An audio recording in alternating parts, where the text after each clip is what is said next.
Fala, concurseiro, tudo bom? Eu me chamo Diego Bahia, sou professor de História aqui do Delta 1 Concursos.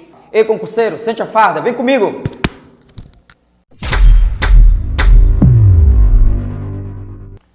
Bom dia, boa tarde, boa noite, boa madrugada, você que está estudando para o concurso da Polícia Militar. Um dos assuntos primordiais que cai para essa instituição tão maravilhosa, a qual o senhor deseja servir e a qual eu sirvo, é o assunto relacionado à Guerra de Canudos, tá ok, gente?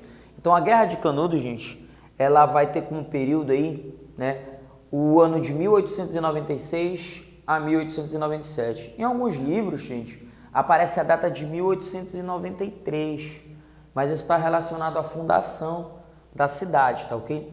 Mas a guerra em si, ela vai ocorrer nesse período, tá bom, gente? E aí, o que nós vamos ter como primeira informação a respeito de Canudos? Na verdade, o movimento conhecido como Canudos, ele trata-se de um movimento messiânico. Por que o movimento messiânico? Porque o seu principal líder, um cara chamado Antônio Conselheiro, ele pregava a volta do Messias.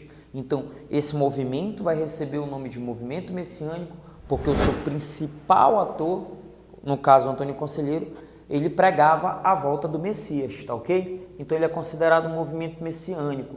Então esse movimento conhecido como Canudos, ele vai ocorrer, gente, no sertão da Bahia, no interior da Bahia. Aliás, o meu nome de guerra aqui é Bahia, viu, gente? Sou soldado da Polícia Militar aqui no nosso estado, com muito orgulho.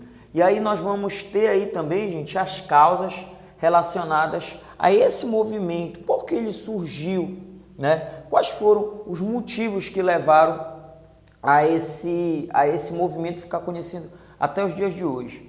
Uma das primeiras causas é a exclusão social, gente, certo? Da maior parte da população que vivia ali naquela localidade. Outro ponto está relacionado ao latifúndio, a concentração de terras. O acesso à terra aí, gente, assim como hoje, era muito difícil nessa localidade.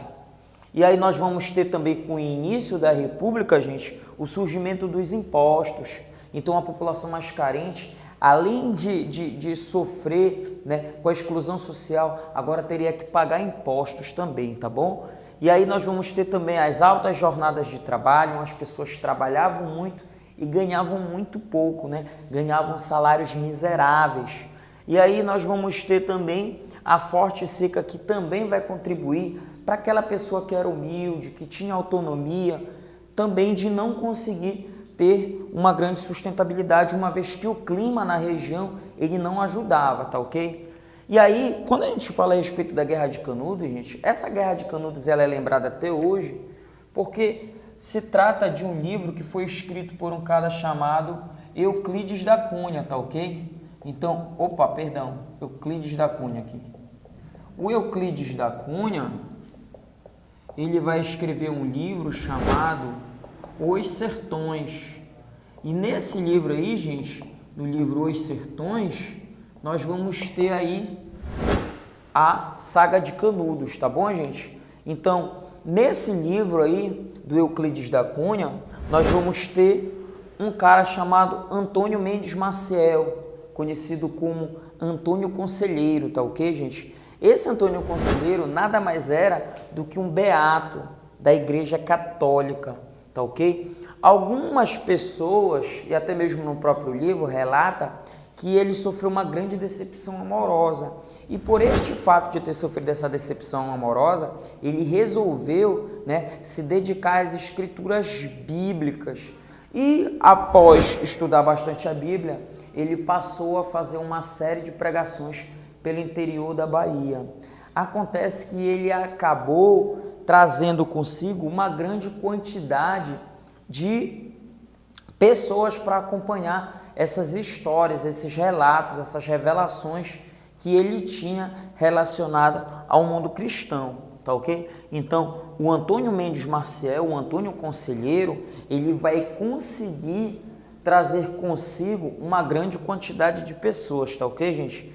Só que o Antônio Conselheiro, ele, apesar de ser uma pessoa que tinha uma idade bastante elevada, ele era uma pessoa bastante inteligente, certo? Então, ele possuía ideias contrárias às ideias republicanas.